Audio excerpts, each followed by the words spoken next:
What we just witnessed tonight is one of the most rare things we can see in sports medicine, as Damar Hamlin went down with what appeared to be cardiac arrest after taking this hit on the field. Welcome back, everybody. I'm Dr. Brian Suter, and on this channel I try to teach you about the sports medicine world and give you some insight into what we see on the field. What we saw happen tonight is not related to any sort of vaccines.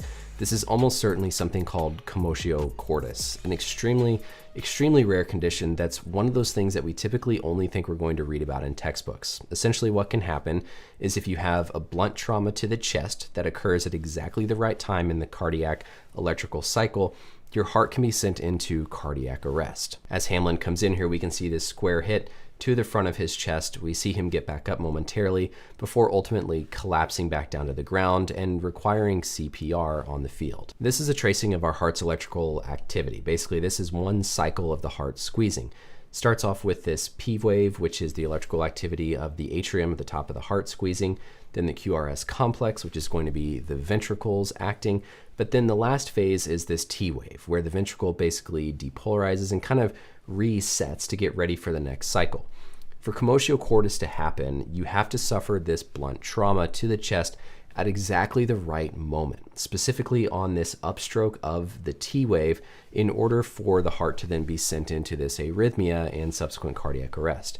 This is one of those things that not only do you have to have a high enough force, but it has to happen within milliseconds of a time window, because if that impact comes at any other time in this electrical cycle, you're fine. You don't go into this. But when it happens at just this right time during this upstroke of the T wave, and if it's high enough, then you can have this thing called commotio cordis. We typically think of it happening in baseball players whenever they get hit in the middle of the chest with a hard thrown ball, but unfortunately that looks like what is most likely to have happened here with Hamlin. Treatment like this is obviously CPR and defibrillation as quickly as possible, because this can absolutely be a life-threatening thing. Again, this is not something that people should go speculate about vaccines or anything like that causing this cardiac arrest.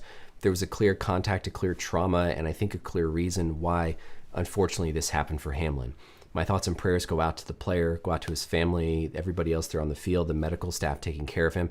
This is an extremely serious thing. One of those conditions that, like I said, you hope, you pray you never actually see as a medical provider. But hopefully this was educational. Let me know as always any questions or comments down below, and until next time, we'll see you later.